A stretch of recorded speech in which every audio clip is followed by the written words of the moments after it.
John Wesenberg, thank you very much for being here. Thanks for having us. Appreciate it. And Winkle? Yes. Okay, nice to see you again. I appreciate you being here with us. The restaurant where you work is relatively new. You started it up how long ago? August 20th of last year. Okay, and you were originally downtown. I was at Franklin Street Brewing Company for over 4 years. Wow, okay. And I remember eating there, and I'd been there a few times actually with my mother. And I met you down there. I don't know if you remember that. I do remember, as a matter of fact. Yeah, and well, it's a pleasure having you here today. And what do you have for us that you're going to cook for us? Well, we're going to do one of our house specialties from the beach grill. This is a crab cake appetizer we use. It can also be used as an entree. And especially with the holiday season coming up, Beach Grill, we really specialize in seafood and enjoy it a great deal. The product we're going to do for you here is available. You can buy this pasteurized crab product. It's outstanding. It's blue Atlantic crab. We're using 2 types here. Grosse Pointe fish markets, Superior Fish, a lot of high-end markets carry this. It's not an inexpensive dish to make, right? But it's one that's well worth the cost and expense, especially when you're entertaining. I've seen a lot of people put in the imitation crab as like a filler, and that's just not worth it. No. That's it's not right. It's against our morals. Definitely. Crab with a K has no place in a professional kitchen. Right. As far as I'm concerned, that's me. Right. Okay. Well, and you said this is, how much would this be a pound, like one of these cans? Well, wholesale and retail. Retail, we've got 2 types of crab here. We've got here is special crab meat. Here's jumbo lump crab. And the differences will be more defined as we get into the can itself. The special crab will probably run about $19 a pound. The jumbo lump crab maybe $22.95 a pound.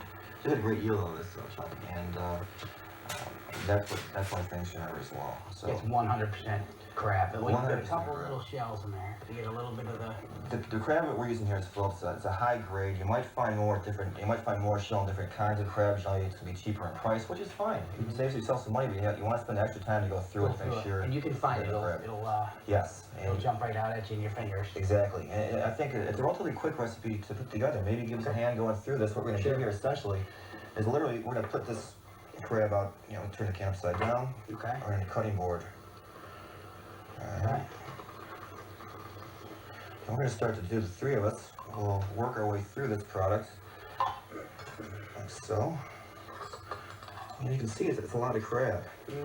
The great thing about this as well is that, let's say, you can buy it in smaller portions, cut the recipe down, or when you're finished with it, if you do have some left over, it will freeze. It will freeze? Yes, we try to use it fresh at all times with the amount that we're going through. It will freeze. What we'll have here is a place for some shells. And we'll put the finished product over here in our mixing bowl. This is where we're going to finish the dish off in. Okay. And with the Phillips, you can do a quick, just by running your fingertips right through it. A good brand this time. It's a very good brand. I have seen a lot where there's a lot of shells. And with this, you can just feel a little bite. You can feel the bite of a shell. The grit of a shell. Exactly. Okay. And it's pretty good. It is pretty good. Well, the 3 of us won't take us too long to go through No, this either. and even while you're at home doing this and enjoying it, it takes a few moments. The product you're handling is a cooked crab product, but it doesn't. Love your kitchen as well. For those of you that might care to run a lemon across your hands when you're finished. Get rid of the crab smell. Get rid of the crab smell. Actually, it's a very sweet, very pleasant smell actually. That's very nice thing about this dish. You're preparing this in your home, and oftentimes in your home, you're going to smell the sea. Right. You're not going to smell fish. If you've got good fish, you're going to smell the sea, not fish. So for entertaining purposes as well. It won't smell bad. It looks like you've got some good stuff here.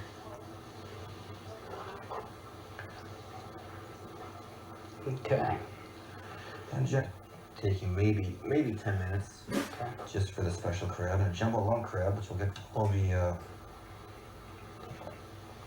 far different proposition than this, because what we want to do is handle is crab heavy. It's not filler heavy. So it's very delicate if you were trying to saute it or Exactly. You could saute it, but I think you're far better off baking it. And there's less room for error, and it won't fall apart. Exactly. Okay. Why don't we go ahead and start? You combine both crab. Now we'll combine both crab, and now we'll get the jumbo lump crab out. Okay. And this, we want to be careful we handle this because jumbo lump crab has that nice crab, and what you do not want to do is break this crab up. Okay, you want to keep them whole. You want to keep them whole. So you won't find too many shells buried in these large pieces? No, you won't. Okay. And this is a crab cake based recipe per se. And we've had guests in from Maryland say it's the best crab cakes they've ever had. And the reason what we do is, and you've got these large lumps of crab meat. And this is what you're paying for as well when you get this product. So it's folded together gently. And now, is this mechanically done like a plant? the special crab meat is mechanically done. The jumbo lump crab is hand picked. Wow. Phillips, this particular company as well, the special crab meat, the majority of it is hand picked. You're going to find a lot more shell in it. I think it's something to remember that when you're dealing with or eating with seafood in particular, they're organic. You may find there's no seafood that's guaranteed bone free or right. Any crustacean is guaranteed shell free. Yeah, we can do the best we can in the back of the house. And that's all you can hope for. Right. This is good stuff. This by itself, this crab meat is just a great treat. Just popping it right in your mouth. It's very, very good. You want to save us a little bit for yourself and have a glass of wine while your crab cakes are in the oven. What type of wine would you recommend with crab cakes? This crab definitely a nice dry white. I mean, I would recommend a fruity white per se. You really want to taste the crab. The whole basis for this recipe is your ability to taste the crab. Crab and crab only. Yes. I mean, that's what it basically is. Yes. Okay. Well, let's go ahead and toss it together however you right. mix it up. I actually want to lead off with this and demonstrate the folding, and we'll take it from here. Sure. First, we probably discard this. Basically, what you want to do is just a gentle fold, very, very delicate. This is 4 ounces of breadcrumbs. This is actually our house breadcrumbs or sourdough. Okay. And that acts as a binder. Yes. Literally. Oh yes, yes. Just want to gently stir. So our viewing audience could, the same breadcrumbs they've got here, you can use store-bought, as long as they're neutral, or make your own breadcrumbs at home. You don't want to season it, because you don't want to ruin them. No. And next, we'll just add our Worcestershire sauce, just a little bit. How much Worcestershire sauce do you have there, Max? A tablespoon. And we have 2 beaten eggs going in. And salt and white pepper mixture, a 1/4 teaspoon of white pepper, and 2 teaspoons of salt. Okay. 2 tablespoons of parsley. Get that out of there. Some Dijon mustard. A little bit of moisture, a little bit of flavor. That's a teaspoon right there, Max? Yes. Actually, 1.5 teaspoons. And we'll get that out of the way. And then a 1/2 cup of mayonnaise. So again, we'll add a little bit more moisture to it, help it bind, and add a little bit of flavor to it. And get rid of that. Okay. So again, it's just a gentle fold.